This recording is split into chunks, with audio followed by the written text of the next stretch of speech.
नमस्कार दोस्तों, light of SK classes में आपका स्वागत है। संस्कृत के आलस कथा कहानी से जितने भी सब्जेक्टिव होगा मैं इस वीडियो के माध्यम से आपको बताने का प्रयास करूंगा। पहला जो प्रश्न है कि आलस कथा पाठ के आधार पर लेखक के विचार स्पष्ट करें। आलस कथा पाठ का लेखक विद्यापति ने अपने विचार को स्पष्ट करते हुए कहते हैं कि आलसी व्यक्ति बिना परिश्रम किए हुए जीवन व्यतीत करना चाहता है। आलस कथा जो पाठ के लेखक हैं वो हैं विद्यापति। वो अपने विचार को स्पष्ट करते हुए कहते हैं कि आलसी जो व्यक्ति होता है वो बिना परिश्रम का जो है अपना जीवन जीना चाहता है। कारुणिक व्यक्ति के बिना वह अपने मौत से भी नहीं बचा पाता है। मतलब जो दयावान व्यक्ति होता है उसके बिना वह अपना मौत को भी नहीं बचा सकता है। आलस जो है वो एक शत्रु का समान है। आलस एक शत्रु का समान है। प्रश्न संख्या 2, आलसी पुरुषों को आग से किसने निकाला? आलसी पुरुषों को आग से किसने निकाला?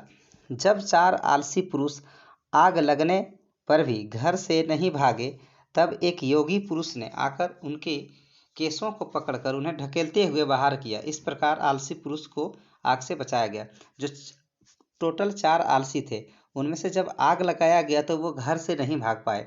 तो जो योगी पुरुष होता है, जो दयावान व्यक्ति होते हैं, वो जो है आके उनका केस मतलब बाल पकड़ते हुए ढकेलते हुए उसको क्या किया, चारों को बाहर निकाला। प्रश्न संख्या 3, चारों आलसी पुरुष आग से किस प्रकार बचना चाहते थे? चारों आलसी पुरुष आग लगने पर भी घर से नहीं भागे। चारों पुरुष जो है आग लगने पर भी वह घर से नहीं भागे। शोरगुल सुनकर वे जान गए थे कि घर में आग लगी हुई है। वे चाहते थे कि किसी या फिर कोई धार्मिक एवं दयालु व्यक्ति आकर आग पर जल, वस्त्र या कंबल डाल दे, जिससे आग बुझ जाए और वे लोग बच जाए। जो चारों आलसी पुरुष थे वो चाहते थे कि कोई जो है आए दयावान व्यक्ति और कोई वस्त्र डाले या तो कंबल डाले या तो जल डाल के हमें आग से बचा ले। प्रश्न संख्या 4, आलस कथा का क्या संदेश है? आलस कथा का संदेश है कि आलस्य एक महान रोग है। जो आलस्य जो है वो क्या है, एक महान रोग है। आलसी का सहायक प्रायः कोई भी नहीं होता। इसका जो है सहायक कोई नहीं होता है। जीवन में विकास के लिए व्यक्ति को कर्मठ होना आवश्यक है। आलस्य शरीर में होने वाले महान शत्रु हैं। मतलब आलस जो है वो शरीर में रहने वाला महान दुश्मन है, जिससे अपना परिवार और समाज का विनाश आवश्यक ही होता है। मतलब आलस से क्या होता है ना कि परिवार और समाज का विनाश होना तय है। यदि जीवन में विकास का इच्छा रखते हैं तो आलस को त्याग देना जरूरी है।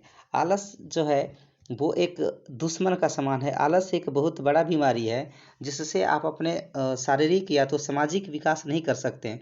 उसे त्यागने पर ही आप अपने आगे मतलब भविष्य में आगे बढ़ सकते हैं। तो आलस एक प्रकार का जो है बहुत बड़ा बीमारी है।